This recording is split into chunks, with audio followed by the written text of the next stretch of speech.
Prepare for battle. Up we ride into the sunset. Up we ride into the sunset.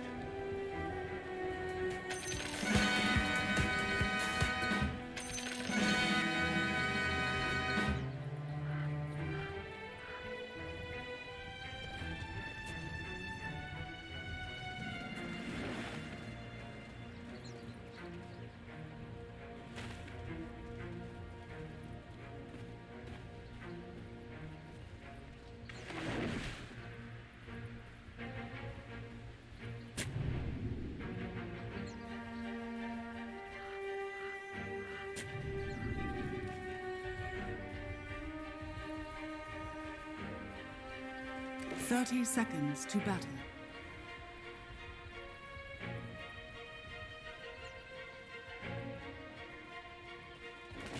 Slacks and Zhao, the wonderful interview as always, showing some respect to the team that they're up against here in this game 3. They pushed them to the limit. We'll see if they have enough left in the tank here to take the victory in the end. Trent, Gunnar, we got to see some kind of wild drafts. The switch up at the end there as Hector's trying to zone out XinQ, but the Sven now pushed to position 1. There was some thought it was going to be support. What do you think about the drafts? That's the power of Sven right now, right? We know that he's obviously helping to enable a lot of different cores right now. Everyone's looking towards this war cry and trying to help them stabilize in their game. This, in particular, the Shadow Fiend, of course, throughout most of the group stage and then into the main stage where that hero's been struggling. But this idea of being there with the Leshrac, it all looks good, and I really like the picks. I like the CK when it came out, but then this Brewmaster, I think, really started to turn things for me in terms of really liking LGD's draft.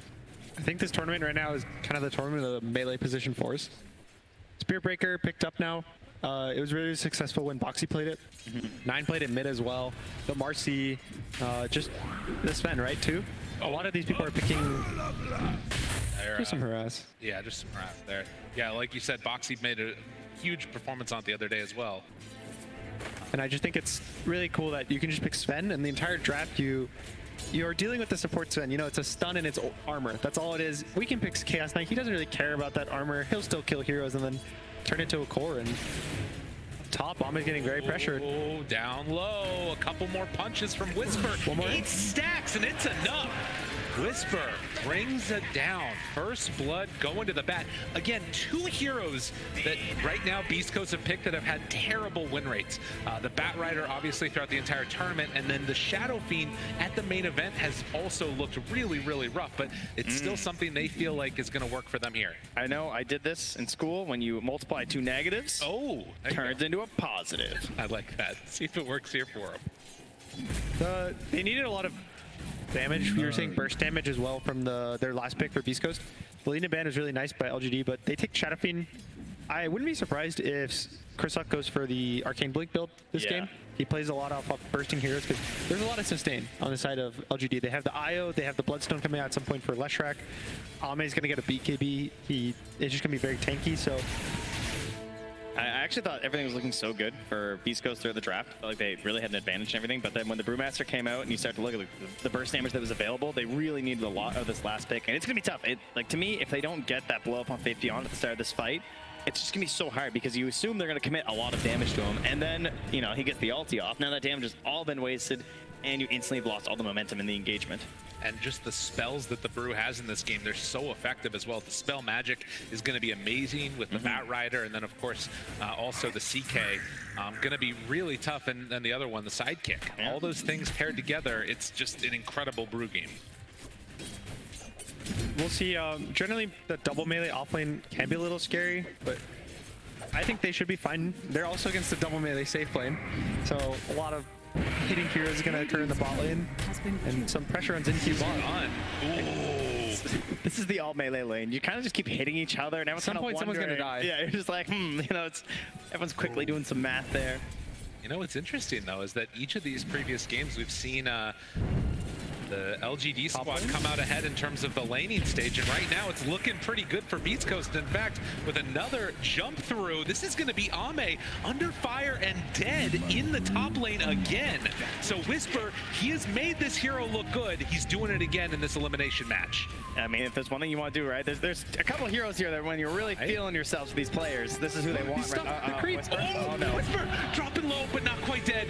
Y could maybe go for the kill here. He's actually going back underneath the tower. Stun from downtown. Ame wants him real bad. The movement speed. It's close, but it's not going to get him out. Whisper goes down. Do you think he just wanted to die? No, I don't think so, Trent. His Conjure is going to die afterwards. He had fairy fire though. Like, come on. Fair. That's a good point. No, I think he knew he was dead. What, he probably didn't want to get stuck in the trees, though. No, that part was bad. The creep did a lot of work there for LGD. IO no disable, creep disable. I don't know. Very strong. Who's better? You tell me. There's a TP mid, maybe gonna try to go on nothing to say. He's okay. Trying to force it, trying to force it. This isn't good for Beastcoast. Feeling the pressure of this elimination game. They're gonna lose some more there, and nothing to say, given the tips out, as we are hitting fast and furious at the start of this game 3. Ouch. Runs mid, and he just got nothing to do as the Marcy. Tower is under attack. Gonna have to walk back to top lane, try to help Whisper. Yeah, Whisper, they were having an amazing lane there before the creep incident. And Whisper just, the last time he played it, he had 7 kills in the first like 6-7 minutes, and it looks like it might go that way again. And thankfully for LGD, Ame is playing a hero that can go to the jungle very early. He will feel comfortable abandoning the lane. But, you know, you don't want to abandon the lane right now. Right now in a lot of games, you want to sit in the lane for 8 to 10 minutes as the carry, and if you have to abandon, it's a disadvantage. Yeah, abandoning is really TPing to the other lane, hopefully getting a kill. It feels like that's when you actually want to make your move. Well, and he's kind of committed for these like Boots Windlace combo to try and outrange and run away from Whisper, but it's just so much hunt down potential that it can really be a problem there. That truly shows the dedication to the lane first spend by a Windlace. It's a IO Windlace as well. You know, like it's true. Yeah, he The needs same some movement speed. You're helping. It's 2 heroes, 2 boots, 2 Windlaces for the price of 1. And I think a lot of the movement in this early game for LGD is gonna be at Faith Beyond. Whether they walk to him or he goes to mid. Creep wave coming in for Y, getting close and does get away. So that one will keep him from getting brought down by Whisper, as Whisper is just going to eat up this whole creep wave here too, and try and reset that lane potential a little bit. But K1 also having a great start. All of the lanes going fairly good for Beastcoast to this point. Is under attack. Nice Stinger keeps battling. No, yeah, he's not going to find a bottom, as that's where LGD committed their resources. Got him down. Couple more punches. Stinger in trouble. Hides behind the trees. That keeps him alive. XinQ now hiding. Looking for the stomp. Barely connects. And C Smile comes in for the finish. That DD putting in work. Unfortunately, nothing to say was, I think, like 5 experience off level 6. Doesn't have the damage to take down Stinger. And this is where you kind of look to Faith Beyond, as I was saying, to get level 6, and either you come with him to the Sven, like the Sven goes bot, they try to kill the CK with the ult, or maybe he even smokes on mid. Yeah. Kills the Shadow Fiend, that's a really big kill, but instead Beastcoast is going to look to maybe pressure him out here. He'll be fun. And it'll be a while until anyone else has that big rotation power, of course, because like still level 3 on XinQ, just barely level 3 as well. He's really hurting for the XP right now. Then of course your IO's gonna try and get some XP. And yeah, Down bottom. This is the move. 2-second stun. The stomp's trying to interrupt. Stinger gets some separation for his carry. Will pay the price for it though, as nothing to say, just runs him down. But they're able to get out with Hector. Maybe we'll say a Hector TP top. Whisper is probably not asking for it. He's just playing versus creeps in the top lane, but Hector's gonna get kicked out of bot very soon. God, that was close. One charge and a Lesh follow-up could be really deadly. Scan shows that they're still in that area as Y and Ame back to farming out the jungle. Moving through together, getting these stacks as Whisper takes over that top lane. And we'll see, you know, Marcy definitely likes being paired up with the Bat. Could potentially see them move into that jungle and a couple levels there on that Bat Riders. You up all lane split spells. He's down now, second split used, but There you go. immediately dead. And now the lift up. That is the reason that is quite good. Ooh, mistimes that one, but I don't think it's gonna matter. So K1 stuck around too long, will get brought down for his trouble. That does open up mid though. With no glyphs, C-Smile can go right ahead and keep punching this one. And the Dispel Magic, that's a flat number too. So early on, like it's just 1,000 damage right now to all those summons. instantly gone from the Dire's Storm Panda. top tower is under attack. Combination of the left track, you're not gonna have summons for very long. So Chrysock's going for the Dragonlance. So it looks like he's going to go for right click, but Beastcoast actually is defending this tower. Going for it. Whisper starting to build up. A lot of damage out from Nothing to Say, though. Stinger right on top of him, trying to bring him down. Do they have enough? A couple more punches. The IO heal. It won't keep him alive. Xingqiu chases in. Whisper stun. Big jump forward. Stun. And the lasso. Enough for the connection and the kill. Dude, Gojira. Whisper, he lands Gojira. Did it. Body in. Unreal. They Whisper, don't get down. quite get up. He dies in Fountain. 4 dead. Beastcoast. They made the rotation that they needed. I'm flabbergasted. I can't believe Whisper lived. I can't believe he got that save from Gojira. He's like a corpse just flying in there and somehow makes the save happen. They try to force the tower with no split. Beastcoast recognizes that. They all just chain TP bot. 5 heroes end up there. Well, Hector's dead, but the rest of them all TP bot. And Yeah, and like he doesn't force the lasso right away, right? He just kind of holds onto it, dragging it further and further, and in the end, it's not even necessarily needed. Looking for that +1 up there is exactly what they're hoping for. K1 caught again in the trees, goes for the stun. Xingqiu still on top of him. The IO moves into position and no help nearby means this is going to, well, K1 Needs the crowd's still help walking here. out of there. Couple more, Dire's no! top tower is under How attack. does he keep living like that? No bash. No bash. got a chant for the Bash. Need a little help. Radiant's 10-minute mark. bottom tower is under attack. And all 3 cores from Beastcoast looking good. Flesh the bottom. That's not where you want to see this hero, but does have a couple other forms of help with both the Sven, extra armor, as nice deny there by Gojira, and then of course the IO can play together with them as well. Survivable. The Slush was drafted around very heavily to be kind of their win condition. Even though the Sven is their carry, he's going to get very farmed. They pick it as a support with the Lush for armor. They pick the IO as a support to buff him up, give him health. So the fact this game's really bad is going to hurt their mid game. Finishes the charge. Still in the area, goes for the split, looks for the stun, sees Smile, backs away, and LGD pressuring heavy. They go a bit too far and will get caught. Whisper lifted up in the air means that they can't chase this that much further. But LGD again with a little bit of tension here, forcing the issue. I actually feel like it's really hard for Beastcoast to make plays right now because they have such minimal damage. Because of this build, if the SF's going, you know, he's not going to have this like early blink or anything for a big explosion of damage with the lasso. You know, getting a lasso kill feels like there have to be so many heroes there right away, or just I guess Hector, right, with his big damage. He's obviously going to be farming for quite a while. So when these turnaround plays occur and it's LGD who make a bad go, that's like the best case scenario for Beastcoast right now. Because now they just defend it, they now relax, they're going to go back to farming up a little bit, and I feel like that's the kind of moment that they need over and over again for Beastcoast to make this game work. We also have talked about how there's not much save right now. So there's an IO, which is one of the original safe heroes, but the relocate right now takes 3.5 seconds. The lasso will be over for 1.5 seconds by the time you're out of the fight, and if that's what you're waiting for, it's not really a save at that point. Both teams just farming up the Ancients right now. Everyone Radiant's loves their middle ancient tower stacks. is under attack. It's a lot of gold. It's the only issue with it is you're obviously not pressuring the map, and you're kind of giving space to the other team. It's just that you're both getting gold, and you're hopefully getting more. Well, is there anything more classic than a elimination game 3 and both teams sitting on their own side of the river? Quite a while, right? This tends to happen. The nerves, the tension. Everyone just wants to make sure they have that one important item. They want to be forced into some fight before they have that next big upgrade. And oftentimes it's the team that makes that risk or takes that big play that can really take an edge in a moment like this. LGD is just building towards their big items. Nothing to say. I think he kind of recognized his game's a little slow, so he's going to go for a Yules. As well as probably recognizing that Shadowfiend does not have a BKB. Hector's probably not going to buy a BKB. Down bottom, they're moving in for Nothing to Say. Tumblers. They got him. Lasso there. They don't even need it. The combo of Gojira with Whisper, this opening 2, it's just so strong if they can get on top of you. Pressuring the tower. This is what those good bats will do, right? They're always going to make sure that they only use the lasso when it's absolutely necessary, or else you're going to lose that pressure that you have on the map, especially when you don't have the bots. Marcy does so much damage. He went for max sidekick this game, kind of recognizing that LGD don't have the best heroes to push him away, because he's a support. You don't use all your stuns, all your spells in the Marcy, but if you don't, he'll kill you. And they didn't go for that burst draft. They didn't wind up getting themselves some sort of a real heavy nuking mid from a with a single Laguna or something, or a Skywrath Mage support. So it really is all on Gojira. For one of the first times we've seen LGD down at this early game moment, but there are a couple of timings they're looking for.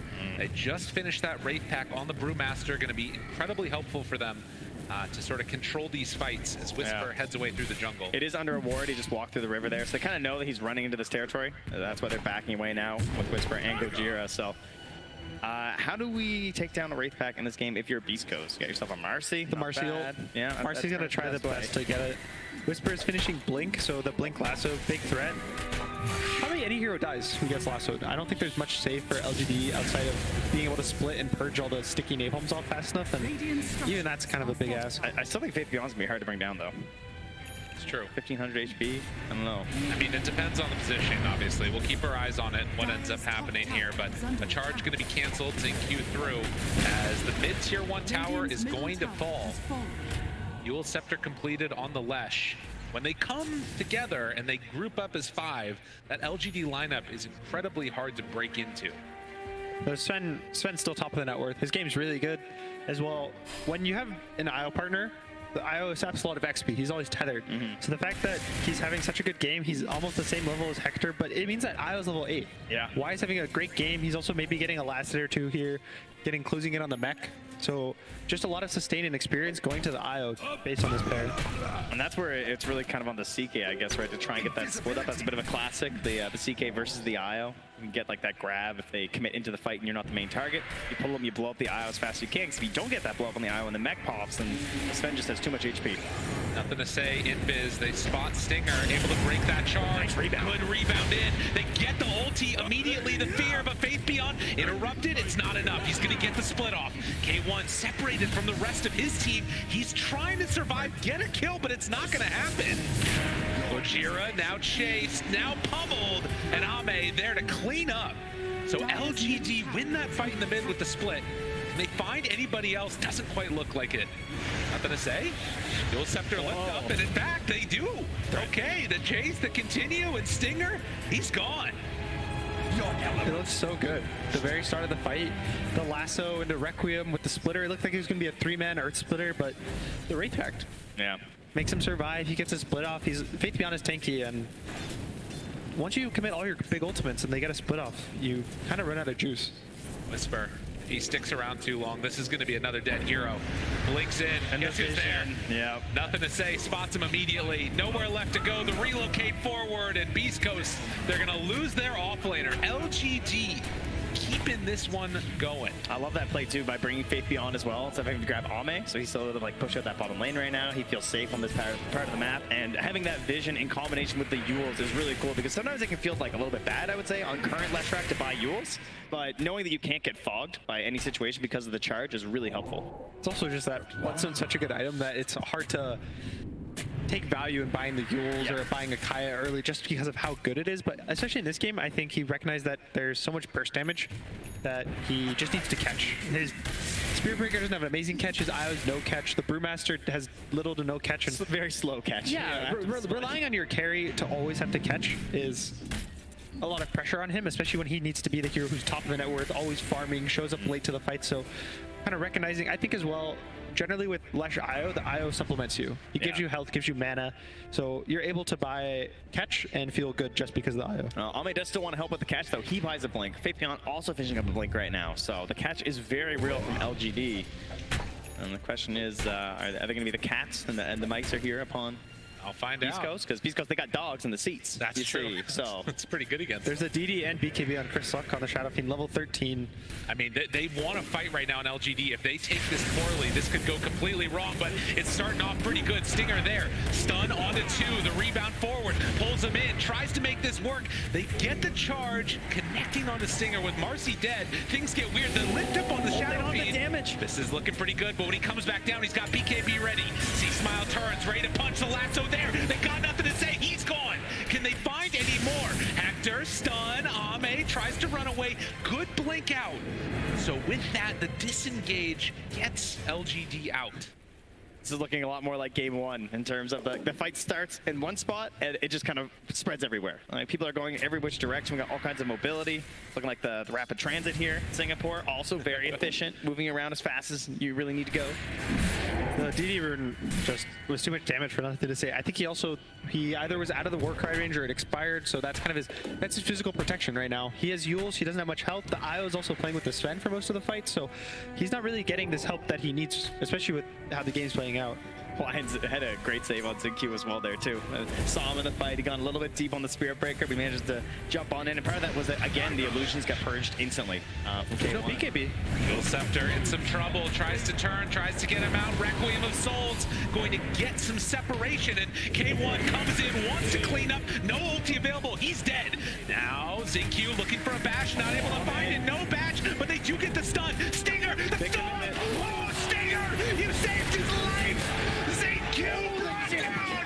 They saved the region! LGD lose them all into Roche! Oh, the Knights of the Round Table could finally join a fight here without having the ultimate there from Faith Beyond. He's able to get that big burst damage that Chaos Knight is so well known for. And they head into the pit. They're going to find that Aegis, all from what looked like such a disastrous start. Just like that, they opened this one up. What a huge win that fight was. Man, that aura.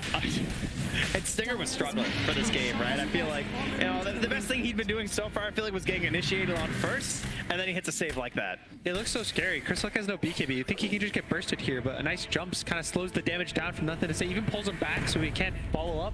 Gets a Requiem off, fears him in opposite direction, so it splits up the entire fight. And the illusion's actually living, right? Like, that's a huge part of this too. It's like, nothing to say comes in. He dies so fast in the back. Just go That on. tree, dude, that tree. The sidekicks on the illusion as well, you know, just helping out. Yes, that the illusions don't get the bonus damage. Easy, it's great. Yeah, very helpful. Yeah.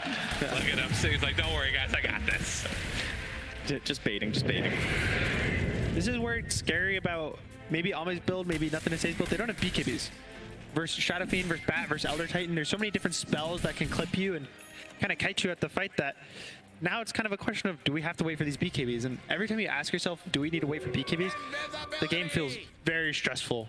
It feels like you can never stand in front of them when they smoke you like they are right now. You can never hold areas. You're constantly running away and just worrying. Ame in the river. They got eyes on him, but good blink out. Can Whisper find him? On the backside, the chase is there. The pushback, the lasso. ZQ wants to save, but he might just be going deeper in for trouble. Couple more punches. Faith Beyond, he has the split. This fight is in pretty far. They have everybody back alive in a second. With Marcy already dead, C-Smile, he just has to TP out. Gets the blink off there on Whisper, up to the high ground, not found before the TP, so looks like Stinger will just get left behind here. Yeah, and there's the lift up, so they'll find that first or Elder Titan. And a couple more punches. LGD able to strike back. That's what they need. Really close to being a disaster. If he doesn't get the blink off on the Sven, that's probably just 2 free kills there. There's no turnaround, but again, the split's used for just 2 supports. That's true. Part of that though as well, like the way they split up that, you can see the damage issues, I guess, from Beastcoast, right? Where it's like they can't get the Sven right away, so that even though there's a couple heroes next to Faith Beyond who really has no concern that he's going to die, just that slight breakup of the engagement from ZQ. And as the Spirit Breaker gets stronger and stronger, I feel like it's almost going to be like a double threat they have of both the IO coming through with the tether and the mech or a relocate save, as well as just the charging through of the cow to break up this sort of like The 2 parallels of charge. Yeah. one charges into save, Oh, of course. miracle, and one just charges through the stun. That's the way to do it, man. It feels like it has to be so coordinated right now for Beastcoast, and they're obviously doing a great job. But I feel like one spanner in the works could really be a problem for them. It's a testament to how much they've been able to do now, but they need more to close this game out. And LGD are not going to give them any freebies. This team is still so strong right now.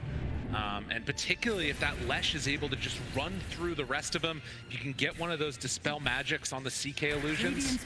That's where things could really turn. Now here's a question. Ame's finished the BKB. So there's still an Aegis now for about 2 minutes left on the Shadow Fiend, but if you kill the supporting crew around him, the Elder Titan I think is the most important hero right now. Elder Titan and Bat, if those 2 go down, Sven can get kited, Shadow Fiend can get kited, Marcy will just die at some point to 2 hits from the Sven, and the question is just, how do you find the Elder Titan and Bat? They're the ones going on you, and when they're going on you, it's so much harder to kill them. All the eventual goal of the Aegis is achieved. Make their way up top. They grab the outpost and the tier 2 tower. Beastcoast going to try and cement some positioning up here. Some great vision laid down as well. Catch on bot. He finds him. The relocate to try and get him out. Yules. Yules to interrupt. Aegis. The rest of the team coming on in. See Smile They want more. swaggering forward. Gets him with the DD. Another hit. Why not? Whisper. He was ready.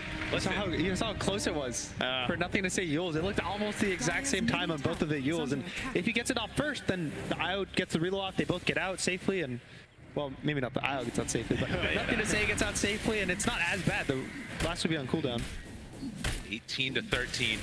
What a freaking win this would be. Tower is under Shades attack. of the very long ago Dire's that we were bottom tower taking a look is at this falling. team and thinking, can they even make a win happen here? They have absolutely looked incredibly strong on Beast Coast, and for LGD, the smoke up now. 30 seconds left on that Aegis, right? Looking for that perfect timing right now. Beastcoast have great vision. Again, they've seen a lot of these movements around the map right now from LGD. They have IO relocate with Lesh. They're TPing down. See Smile in pretty far. On the other side, they get the Yule Scepter lift up. See Smile in some trouble, getting pummeled, getting punched. He still has that Aegis though. The back line, they find Whisper. Still a ton of damage out. IO dead. K1 going toe-to-toe against Zombie. BKB running out low. Gojira in. They chase, they stun. The rebound off the mark. K1 barely living. BKB finally out. Getting the regen, getting the lifesteal. A couple more punches. The Yule Scepter. Keep them alive. The batch is there. The charge through. That's what LGD needed. But the fear, nothing to say. A couple more hits. C Smile doesn't quite have the range. They're pulling them apart on LGD. 4 dead. Only C Smile's up, but the Requiem barely in time. The relocate gets him away, but C Smile, he's left all alone on the stage and in the game. He doesn't have anybody with him. C Smile goes down. LGD take that one. They find that perfect moment. The Aegis is expiring. They see, like, you know, Beastcoast, they felt so comfortable. They have this vision by the perfect smoke, that great mobility across the map. You're going to have them with the charge as well as the relocate. And LGD just fully pulling apart that fight as well. So many tiny little moments that could have turned this for Beastcoast. The missed rebound, right? And the inability to get off the ultimate as well from K1 because of the way this fight started. It looks so scary for Chris Luck. 20 seconds on the Aegis when the fight starts. You don't want to pop your BKB first life, but you just kind of get kited, you get slowed, and you just have to accept the fact you don't do damage for 10 seconds of the fight while your whole team is dying in the backline. Yeah, I thought here this is going to look really good because like Fabian's losing his ultimate, so then like Hector's actually going to be able to get off his ultimate, and then you have this rebound come through right here from Gojira, just barely off the mark. I can't believe that misses. That was so close. It looks so close, and he's able to turn that around. Hector doesn't get off the ultimate. He's lacking a lot of that burst damage, and of course this big save as well on the Lesh rack. The big bash. Oh, Bash and a charge. Nothing to say. Also, just barely lives 1 hit away from dying. And when you, like we've talked, at least I feel like there's a lot of damage issues going on for Beastcoast, and so when everyone's getting away, just like that little bit, right? It's extra punishing. Zinq gonna get ran down. Whisper, he got killed off first in that last round of the fight. They need him desperately to make these engagements work in their favor, and they do find that pick off on Zinq, Spirit Breaker that has been so pesky in these games. But 26 minutes in, there's barely anything separating these two teams. We're gonna have to wait for that next Roche. And a couple of big items as well as we had there, right? Like the BKB on the Marcy, certainly a pretty huge one to be watching for. Trying to, I mean, in terms of control through the BKB, there's not really much you're going to be committing to a Marcy in these engagements. See that swing. Back and forth it goes. Also, AC is almost finished for Faith Beyond. We saw how effective it was last game when the AC was picked up. This item is very good, especially for Shadowfiend. Shadowfiend, one of the best things he does is -7 armor to every single hero around him. You just nullify that almost completely. BT as well. I mean, there's a lot at play here that an AC is going to be really enabling for your team versus. Also, just the Warcry. We also see Ame picks up the shard, which will sometimes see the carry skip on Sven just because they want damage. Zinq chased again, and Whisper again right there on top of him. They're going to drop some wards. The rebound comes out, and another kill. So LGD kind of just bleeding kill after kill in this top lane. Did he get away with that though? That was pretty cute. You know, the Yeah, off looks like sentry it. placement in the middle of dying. It's a little scary, but his goal right now is just to push this top lane out. I think they're probably buying time for this AC to be finished, which it is now. Nothing to say. Also, just gets plate mail. Ame gets his Chrysalis, so they hit some timings based off of this, and they're going to try to look to fight, but it's all about the Roche. Yeah, Everyone needs to worry about the Roche. and the vision around that part of the map, because that is something that they are lacking in LGD, and they have relocate, they have the charge from the Spirit Breaker, so this is where they want to be playing right now from LGD, and it's going to be hard for them to actually get into that point of the map, so they have to do it the old-fashioned way, and just run as a team, smoke up and head on in. The scariest thing for LGD is, as they smoke up, is Ame has kind of only been able to fight during the duration of his BKB. Every single time the BKB ends, you see him run away. He'll have 20, 30 seconds left on God Strength, but there's just so many random spells that Beastcoast has. I don't think there's a Lotus yet on LGD. There's not much they can do to help them. DD and Invis for Seasmile. Right on top of them, they find one. The rebound is huge. Nothing to say. Trying to survive through that BKB. The Bloodstone doing some good work. But right on top of them, Gojira keeps the pressure going. Meanwhile, Ame turns to fight, takes down Stinger. Gojira in the back. They back away from this one. Does get brought very, very low. The blink in and the kill. Nothing to say. Still living, barely, but pulls in. K1 finds him for the finish, and they take down Whisper. Ame, he's turning it up right now, but a 3-second stun. Seasmile still lifted in the air. They need that Shadow Fiend in there. They won't quite get it. Buyback from Nothing to Say. 3 heroes alive each team. No more BKBs on either team. So the Lesh has a really good advantage, but also Whisper buys back, so it's kind of the two heroes that want the BKB on a cooldown, both back into the game. No supports in the game either. It's a little scary. Yeah, and Beastcoast, they keep doing this, bringing out constant mangoes, ensure they can stay out on the map. Faithbeyond trying to delay things here. No God Strength still, though. That's really hard for Ame to fight into it. This Roche could come down. It could be everything for them. Lesh also separating away from the rest of the squad. Beastcoast grouping together. Oh, it's a real charge in here, though, you know? This is They have vision of the dangerous. pit from the charge. They've got him. gonna Constant look for- vision. Whisper hunting over the top. The push back onto both. They cancel the charge and they're giving up the Roche. That is going to be an Aegis in hand for Beastcoast, along with that shard. Full Daedalus finished on Chris Luck. A lot of damage. I mean, this is normally where the games get decided, and for Beastcoast, this would be their highest placement ever, and for LGD, it'd be the lowest placement since TI6 if they get knocked out at this point. They pass that shard over to Whisper here. Aether Lens finished, and Aegis, actually, on the Batrider. Which is a little interesting. I would think maybe Shadow Fiend would want it just to hit buildings or the Chaos Knight, but Whisper is the easiest to kill. He has no armor, he has not much HP. He has to jump in. This is a big one if they can get it. Here, No buyback. to say, Yule Scepter lifting him up, trying to kill him, and they get him. No buyback. 90 seconds, he was just standing there. I don't know. That was a bold place to be. I mean, Faithbeyond was nearby, but you know, we're at that point now where there is the big damage, right? We've gotten there, especially when you know they have that confidence coming up from an Aegis like that to just move forward on the map. And nobody has buyback right now for either of these teams. Whisper did buy out for his, which is probably why they give him that Aegis. I feel like that was such a strange misstep. That is a rough one. Very rough. Still 6 minutes, but the big jump. No Aegis. No Aegis on Shadow Fiend. That's the price you pay. And now K1 also goes down. Whisper's the only one left alive. LGD, they strike back in the biggest way. All right, just bait. We don't need him. That's all it was. The damage of the Sven. Just stun after stun after stun, and he just pumps it out. All it took was a second. A second. Was it that long? Close. Oh my God. And we swing back the other way. I feel like the comms in that moment are just silence because like it was just over. It was just done. Everything feels so good. You're all excited. You're thinking like of the next step of going high ground. You want to go high ground. He's Yeah. dead for 60 seconds. Someone's saying no buyback. All this brain power just says like, oh, we're prepping for this situation that we'll be going high ground in a moment, and this is happening. He's just cleaving and cutting you all in half. We almost hope someone on our team is saying like, hey guys, they can fight us. Be careful, Yeah. be ready. And they weren't ready. Not that time. Well, they did use a bunch of big ultis, but they're going to be back up again since everybody was dead for so long. The plus side of your Beastcoast is, since everybody died immediately, there's still 2.5 minutes left on this Aegis. I don't know if they're going to feel confident just walking up a high ground again, though. Whisper can find perhaps a big play there. I mean, he's got the dust, right? He's ready for anything. Goes for this hop in. They're gonna smoke up, try to get this Zen Q pick, but a little too fast. LGD just wait for this next split. They goes 5, and you probably just want to bait the brew and hope he doesn't get killed in one hit. That's why he's trying to finish this Aeon disc, because if Nothing to Say doesn't get jumped, if Ame is able to jump himself, which means that he doesn't get jumped, he gets a kill. Nothing to Say will follow up, clean up after the BKBs. The split will kind of break apart the fight, and for the side of Beastcoast, they need these jumps. They need the lasso, they need the Earth Splitter, they need the Shadow Fiend to get his BKB off every single fight. They have the damage, it's just whether or not they're able to do it in the fight. Yeah, and why, of course, like having that better XP, as usual, as an IO tethered up, is closing in at least, like, is the highest level support, I think, in the game right now, in terms of getting around. I'll excite in Q, but try and get yourself to level 18. Every little bit helps if you actually want to get some sort of a save with this relocate. If they can make it work. Radiant are scanning. So less than 2K separating these two teams. In terms of buybacks, which again is going to be one of the big things we need to keep our eyes on, still a couple heroes that are missing those ones as well, as smoke now comes from LGD. It's everybody. Yeah. Everybody missing it, whether from gold or whether from time. But a overwhelming blink now done on the Sven.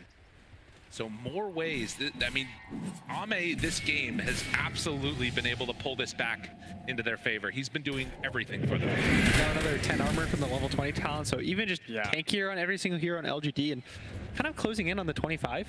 He'll get another, probably he'll go for the stun, I would assume. They don't have damage issues. Just stun the Shadow Fiend for 3 seconds, kill him, just move on target to target, just one by one, and then they'll fall.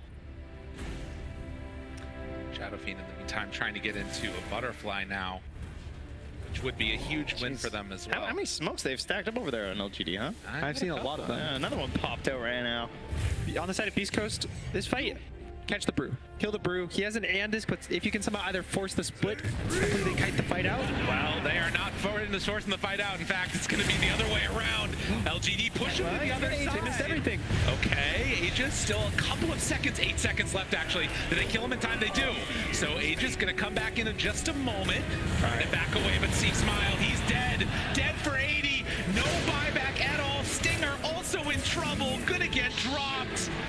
LGD win a huge one now as they will spot Gojira but can't bring him down in time. And that's their turnaround hope. If C-Smile can survive, get him back up after that Aegis is popped on Whisper, and he does manage to escape at the very least, but knowing that there's no C-Smile to help, the rest of them just bail on this fight. They know there's no real chance for them to take one versus LGD, and that's going to give them this tier 1 tower up top. A little bit more map. He got clipped by the Brew split stun. The Earth Panda throws a little rock and doesn't get the BKB off, so then the Sven chain stuns and takes him down. Radiant's top tower. That's all it takes, huh? Oh, just a single rock. I don't think Hector was really able to either join that fight, so No, he was just killing Brew spirits. Some Brewlings.